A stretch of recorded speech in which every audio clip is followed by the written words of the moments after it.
ta'allamtu ilma tula umri. Saya habiskan umur saya untuk belajar ilmu. Wa 'allama, saya habiskan umur saya untuk mengajarkan ilmu pagi, siang dan malam tanpa berhenti. Demi Allah. Namun Allah menjawab, kadzabta, engkau bohong. Kamu ajarkan ilmu, kamu belajar ilmu, liyuqala annaka alim, supaya engkau dibilang alim, dibilang buya, dibilang tengku. Sama. Allah seret dengan wajahnya tadi, wa ulqiya ilan nar, ditempatkan neraka. Yang ketiga, untuk singkat, yang ketiga, man qara al-Qur'an wa 'allama. Orang ini menghabiskan waktunya belajar Al-Qur'an, mengajarkan Al-Qur'an, karena memang harus menjelaskan. Khairukum man ta'allama al-Qur'ana wa 'allama. Sebaik-baik kalian adalah orang yang belajar Qur'an, mengajarkan Al-Qur'an. Dan ini orang demikian. Sampai di hari padang mahsyar itu Allah tampakkan kenikmatan untuk orang ini, sampai orang tahu apa imbalan yang akan dia dapatkan. Dan Allah kembali bertanya, apa yang engkau lakukan, kerjakan untuk ini? Kata orang ini, ya Allah, saya sudah belajar ke kitabmu Al-Quran ya Allah, dan bahkan saya ajarkan Al-Quran itu demi engkau ya Allah. Allah kembali menjawab, kadzabta, engkau bohong. Engkau belajar Quran supaya engkau dibilang qari. Semua orang memuji suaramu bagus. Dan kamu mendapatkan gelar qari di dunia. Semua orang dah puji di dunia. Nah, kamu hari ini diseret lagi Allah, dilemparkan ke neraka. Yang terakhir, yang keempat, kata Rasulullah, man wasa'ahullahu malan. Ada orang yang Allah luangkan, lapangkan rezekinya. Artinya orang kaya. Ini orang Allah lapangkan rezekinya, dia punya banyak harta. Hataan pakokullah, sampai orang ini menginfakkan semua hartanya. Dan di hari kiamat, dermawan yang hartanya habis, ya Allah ini Allah panggil di saf yang keempat. Allah sama tampakkan nikmat-nikmatnya. Ini orang nih yang ahli sedekah, nih kenikmatannya, sampai ini orang tahu apa yang akan dia hadapi. Kembali Allah bertanya, apa yang engkau lakukan untuk ini? Kata orang ini, ya Allah, unfiktu kula mali, anfaqtu kula mali fisabili. Semua harta saya ini saya infakkan semuanya dalam. Namun Allah menjawab, kadzabta, engkau bohong. Engkau sedekahkan hartamu liuqalu innaka jawad, supaya engkau dibilang orang yang dermawan. Semua orang memujimu karena engkau yang dermawan. Nah, pujian itu, gelar dermawan sudah engkau dapatkan. Nah, sekarang Allah tarik orang ini, lemparkan neraka. Lihat, 4 kelompok tadi yang dalam kacamata kita hari ini, dalam pandangan kita, orang-orang terbaik. Orang yang syahid, orang yang banyak ilmu, tengku, ustaz, alim, semua nih ulama, dalam pandangan kita orang terbaik. Yang ketiga, orang ahli Quran, hafal Quran, bacaannya bagus, makhrajnya bagus. Yang keempat, orang dermawan. Namun karena hal yang kecil, karena salah niatnya, maka orang-orang ini dilemparkan ke neraka. Kawan-kawan semuanya, antum datang ke masjid ini, betul, atasan kita, dan syukur alhamdulillah, komandan arahkan kita sholat berjamaah, datanglah pengajian-pengajian. Namun tadi jangan sampai datang ke masjid ini hanya niatnya malu sama komandan. Jangan sampai niatnya takut dengan atasan. Kalau ini terjadi ini, apa yang terjadi? Antum udah ikut pengajian nanti dari ke akhirat, nanti jawab, apa yang melakukan? Nah, nanti jawablah, ya Allah, saya tiap malam Jumat ikut pengajian ya Allah, bersama Ustadz ya Allah, saya paham ya Allah, saya amalkan ya Allah. Kata Allah, engkau bohong. Kamu ke masjid karena takut komandan. Kamu sudah dapat itu, Allah lemparkan neraka. Yang itu juga, yang ikut jamaah begitu juga. Maka tadi ini niat itu penting, jangan sampai salah niat kita ditempatkan di tempat yang paling buruk karena tadi tujuannya yang salah. Ya kita nggak tahu, karena niat mahalluhal qalbu. Niat itu tempat dalam hati dia. Apa niatnya komandan, niatnya sersan, niatnya tantama, semuanya ini untuk berbuat baik kita nggak tahu. Nggak dapat diukur dengan mata kita, namun Allah Maha tahu. Maka ini kelompok tadi, 4 kelompok. Yang pertama yang Allah tanya awal itu di padang mahsyar, yang mati syahid, orang yang punya ilmu dan orang yang ahli Quran, dan yang keempat orang yang punya harta dan dia nafkahkan hartanya. Baik, karena waktu dia masuk ini ada beberapa pertanyaan, semoga saya bisa jawab. Bismillahirrahmanirrahim. Ustaz, ketika saf pertama sudah penuh, untuk mengisi saf kedua, apakah utamanya kita isi di tengah atau di pinggir kanan dahulu? Baik, untuk yang pertama ini, kita ini saf jamaah, memang banyak kasus di semua jamaah ini. Yang pertama ada hadis itu menjelaskan, la tasihu salatul fard khalfal jama'ati munfaridan. Tidak sah orang yang sholat di belakang jamaah sendiri. Nah, antum masbuk, saf depan sudah penuh, tunggu sebentar, ada nggak yang lain selain antum? Oh ada, lagi wudhu nih, 2 orang lagi ini. Nah, berarti ini orang bertiga, berarti dia 1 tambah lagi ini 2 lagi yang telat. Kalau begitu ambil posisinya di tengah-tengah. Ini kondisi pertama. Kondisi kedua, antum telat, antum tengok di tempat wudhu gak ada orang, antum tengok lagi juga nih, tunggu ada orang memang. Antum ambil saf kanan, cokeh kawannya yang depan. Nah kawannya nanti yang dikode ini ya itu mundur. Jangan sampai kode, apa ini orang sholat, apa ini masalah ini, karena nggak paham ini. Orang kode tangannya dibuang gitu, kan nggak paham. Artinya ini kawan lagi minta kawan, atau kawan minta dikawanin, supaya dia nggak sendiri di belakang, dia ambillah kawan di depan tadi. Yang cara tadi dia kode mungkin melalui ya bahunya, yang kawan yang dikode ini mundur. Nah artinya diambil nih saf yang sebelah kanan. Kenapa sebelah kanan?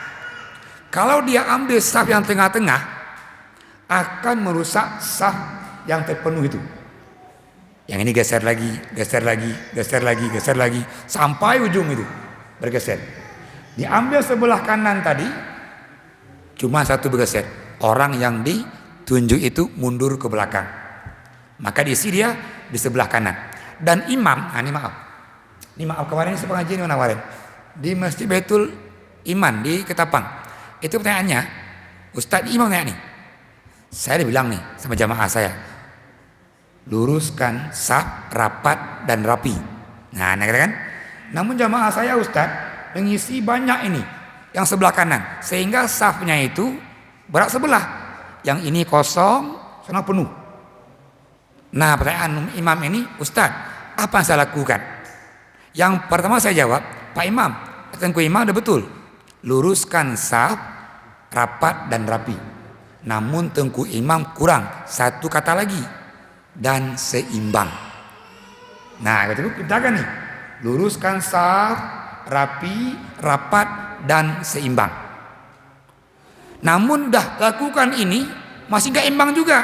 Nah ini si imam nih, imam punya wewenang. Kawan-kawan yang sebelah kanan tadi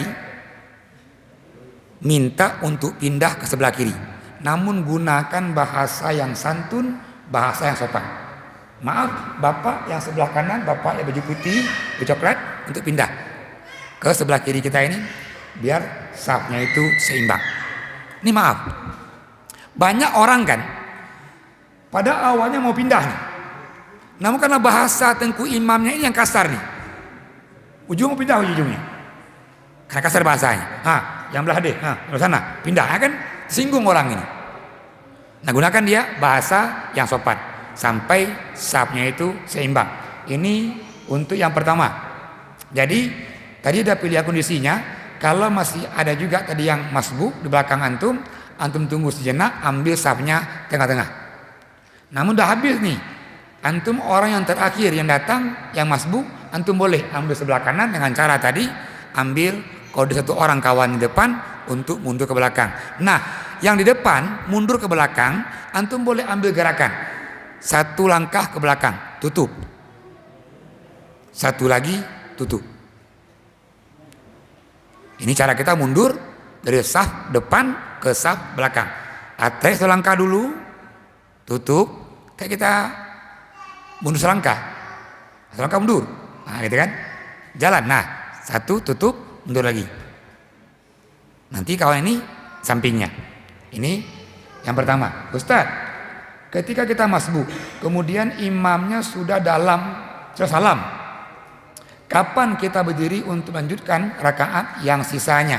Karena saya banyak melihat ketika imam salam pertama, orang yang masbuk tersebut sudah berdiri. Baik.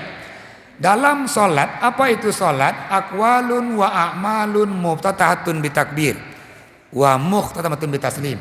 Salat itu adalah gerakan bacaan yang diawali dengan takbir, diakhiri dengan salam. Salam yang mana? Maka salam yang pertama itu wajib. Salam yang kedua itu sunat.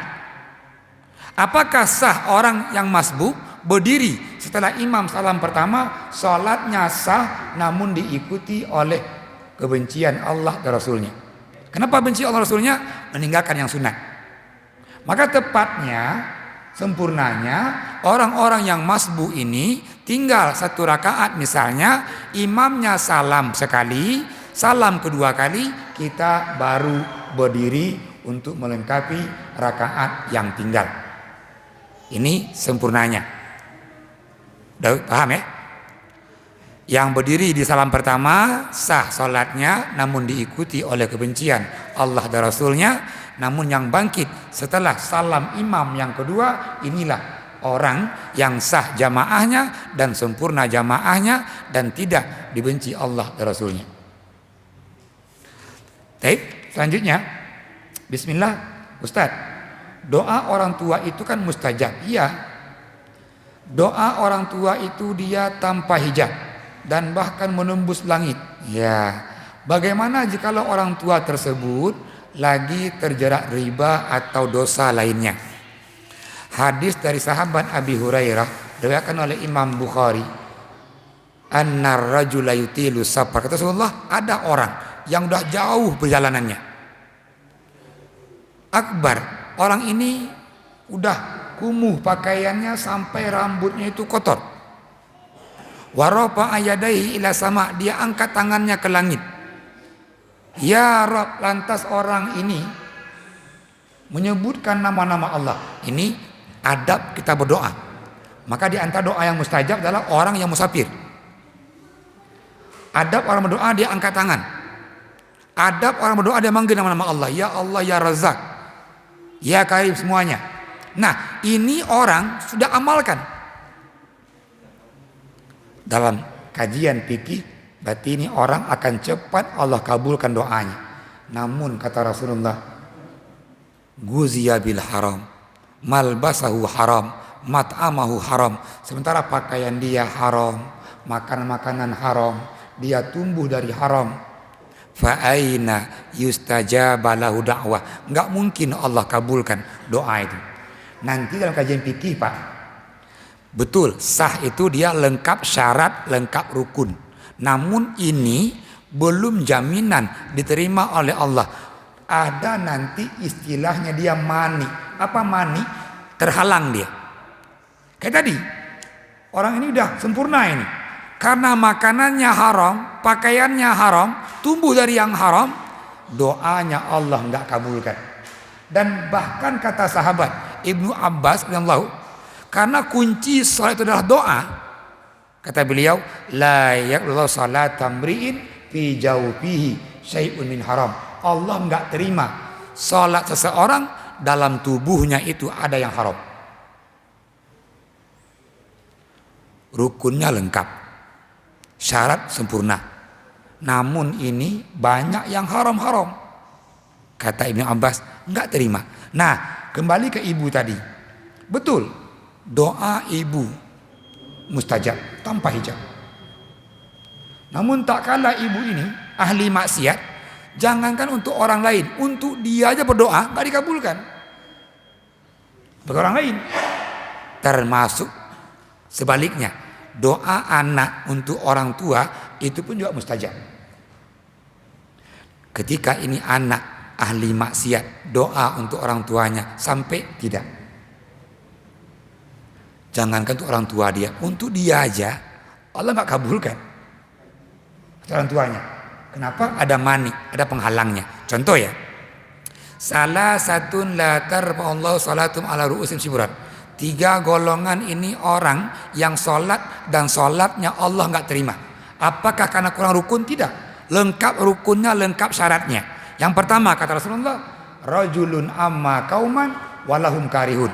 Ada orang dipilih jadi pemimpin, namun pemimpin ini dibenci oleh orang yang dipimpin, rakyatnya. Dia sholatnya Allah nggak terima. Padahal lengkap syarat, lengkap rukun. Yang kedua, wazaujatun batat wazauju 'alaiha sakit. Seorang istri di malam hari dia tidur, namun suami dalam kondisi marah tadi karena nggak diberikan jatahnya, maka istri ini sholat Allah nggak terima. Yang ketiga, wa akhwani mutasarimani. 2 orang bersaudara, 2 orang ini berselisih, berkelahi tadi, berkelahi. Nah, berkelahi, nggak saling memaafkan, dia sholat Allah nggak terima. Ini penghalangnya. Nah, berarti ini ketika ibu ini, ibu yang betul awalnya itu doanya Allah kabulkan, namun dia ahli maksiat, akhirnya doa itu terhalang karena maksiat yang dia lakukan, pelaku riba. Yang kedua, berapa lama Ustaz azab dan nikmat kubur itu? Karena yang ada yang bilang azab nikmat itu cuma 6 hari. Jumatnya 6 libur, Jumat libur. Oh iya. Jumat libur. Bagaimana mengatasi orang-orang yang berpikir seperti itu? Baik. Yang pertama, surah Al-Mu'minun. Tadi sambungan ayat tadi, la'alli a'mala salihan fima taraktu. Inna kalimah hiya wa qailuha, sambungannya nih. Ya. Wa min waraihim barzakhun ila yaumin yub'atsun. Ini orang di alam barzah itu berapa lama? Allah langsung menjawab, sampai datang hari pembangkitan. Apakah di hari Jumat itu libur? Ya, azab nikmat nggak mengenal libur kayak kita hari di dunia. Nih minggu libur nih. Azab kubur, nikmat kubur tidak mengenal libur. Kan Jumat Ustaz? Betul. Keutamaan hari Jumat kata Rasulullah, yaumul jum'ah sayyidul ayyam. Hari Jumat hari yang mulia. Apa kemuliaannya? Tengok kemuliaannya. Fihi khuliqa Adam. Yang pertama Allah ciptakan Adam hari Jumat. Fihi udkhila minha. Di hari Jumat Allah masukkan Adam ke surga. Fihi ukhrija minha. Di hari Jumat juga Allah keluarkan Adam dari surga. Nah, yang kemuliaan hari Jumat, wala ya'ti yaumul qiyamah illa yaumal jum'ah. Hari kiamat tidak akan datang kecuali pada hari Jumat. Apakah Jumat besok? Wallahu a'lam. Jumat depan kita nggak tahu juga. Ini rahasia Allah nih. Datangnya hari Jumat, cuma kita nggak tahu Jumat kapan. Yang ketiga, artinya ini saya jawab, tidak ada liburan untuk azab kubur dan nikmat kubur. Kalau ada, tolong datangkan dalilnya. Karena ini hal yang gaib. Hal yang gaib enggak dapat diukur dengan logika. Kami ya Allah dunia libur minggu. Libur enggak azab kubur minggu misalnya. Kami hari Jumat libur di Mardian. Apakah libur enggak nikmat kubur? Kita enggak dapat hadisnya. Wallahu a'lam. Yang ketiga, Ustaz, bagaimana hukumnya membawa anak yang pakai pampers ketika sholat di masjid? Ya, ini dia. Nabi dalam beberapa hadis membawa Umamah. Umamah ini cucu beliau dari Ummi Kulsum. Nabi juga bawa cucu beliau dari Fatimah, namanya Hasan dan Husain ke masjid. Namun Nabi ini membawa dua cucu beliau ini tidak dalam kondisi bernajis. Maka posisi najis inilah yang akan dia memutuskan saf. Karena masjid ada seorang Arabi. Arabi ini kan orang primitif yang tinggal dia di padang pasir. Nah, Arabi ini bala Arabiyun fil masjid. Arabi ini kencing di masjid. Nah, sahabat-sahabat mulai geram nih. Sampai Umar tuh mau tonjok Umar tuh karena marahnya. Orang lagi kencing, kata Umar berhenti. Kayak mana kencing kali kencing coba?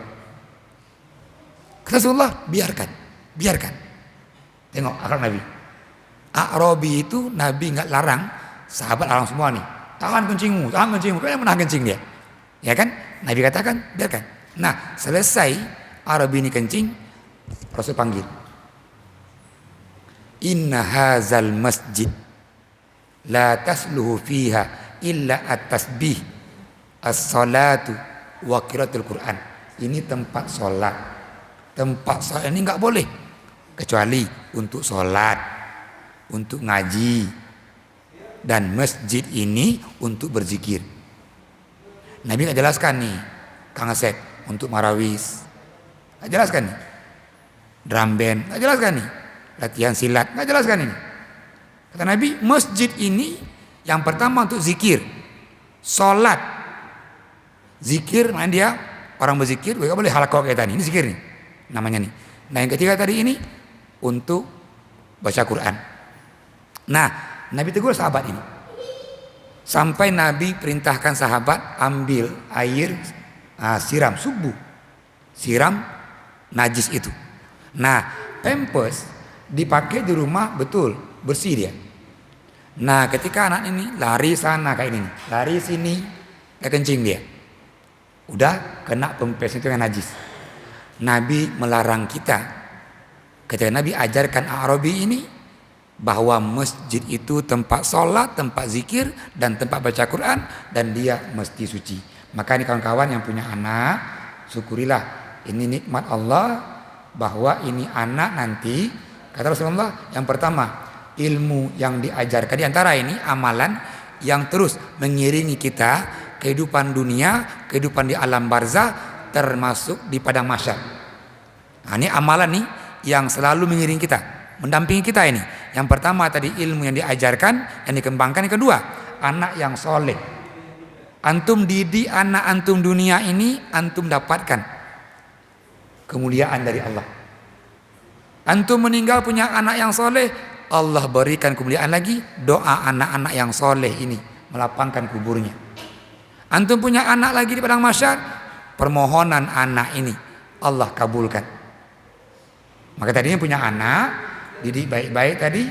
Nah, kalau dia ke masjid, belum tahu dia mana kencingnya, kalau dia masih pempes, baiknya tinggalkan dulu.